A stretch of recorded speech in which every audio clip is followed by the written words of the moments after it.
Hi guys, ako po ulit si Buen Katakis at nandito po ako ngayon para i-discuss sa inyo ang isa ulit na feature sa Auto Facebook Marketer na na-discover ko. Ito po ay yung friend or message list of Facebook user by list. Ito yon, yung tab na to.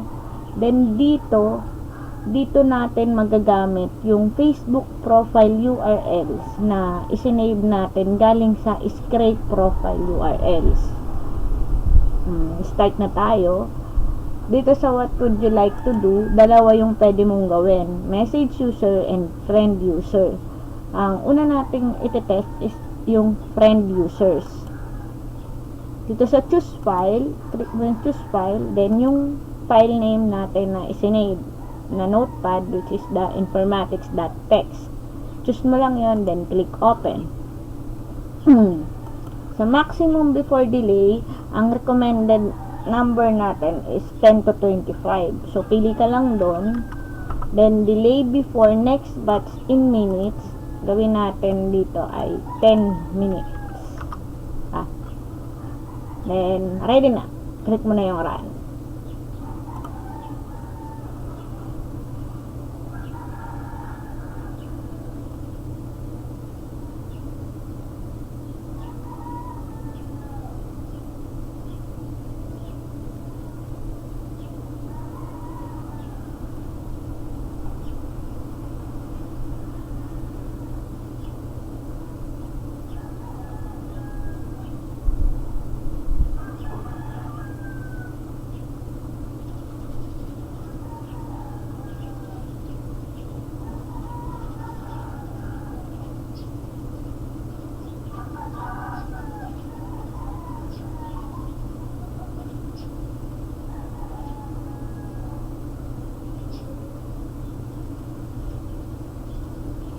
Ito, may friend request sent sa.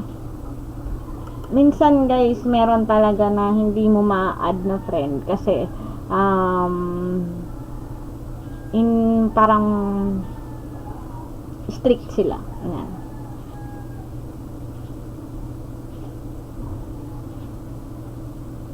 Allow lang nila is yung sila yung mag-a-add, hindi sila mag-a-accept, parang ganun.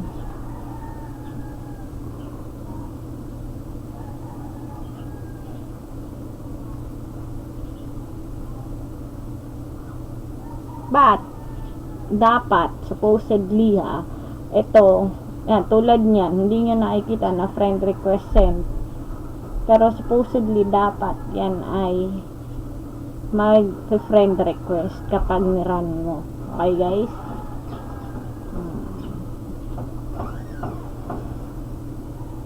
May time talaga. So, ayaan nyo na kung hindi nyo ma-add.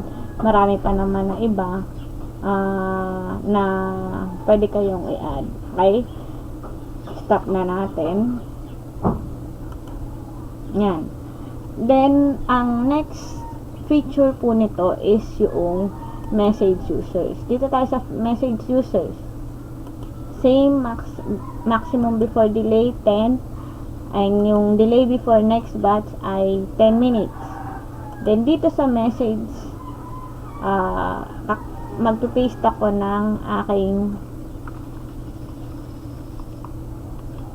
gustong i-message sa kanila. Yan.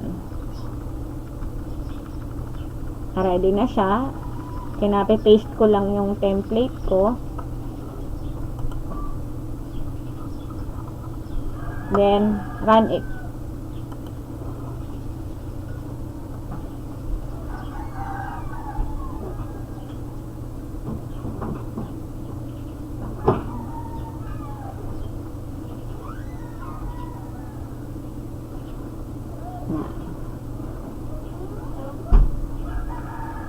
Itong feature na to depende rin sa sa kanila kung nag-a-accept sila ng message sa ibang friend alam niyo naman si Facebook, 'di ba? Merong nadi-disable natin diyan. May settings kung pwede tayo mag-accept, kung pwedeng mag-add friend sa atin, kung pwedeng mag-message sa atin, yung hindi natin friend, ganyan. Pero as you can see, it's working naman. dun lang talaga sa add friend ang medyo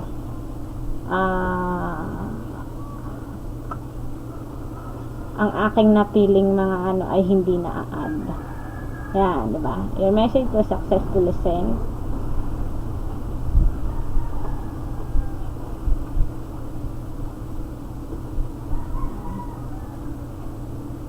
Oops.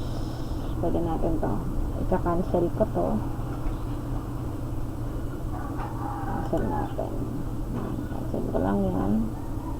Okay, as you can see, ano siya, SWA member na siya, kaya hindi na ako nag-send ng message sa kanya.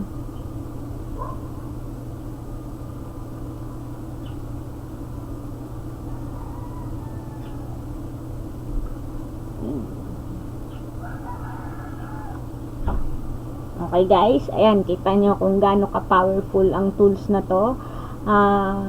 Actually guys, noong una ko siyang nakita and na-view ko yung demo niya, sobrang humanga ako, kaya nag-take action talaga ako. Sabi ko, kukunin ko to, hindi pwedeng hindi ko to makuha, kasi malaking tulong talaga sa business natin. At habang pinapanood mo, maiintindihan mo kung bakit itong software na to pinahanga ako. At sana nagustuhan mo rin yung ilan sa mga feature ng Auto Facebook Marketer. At thank you po sa panonood and goodbye.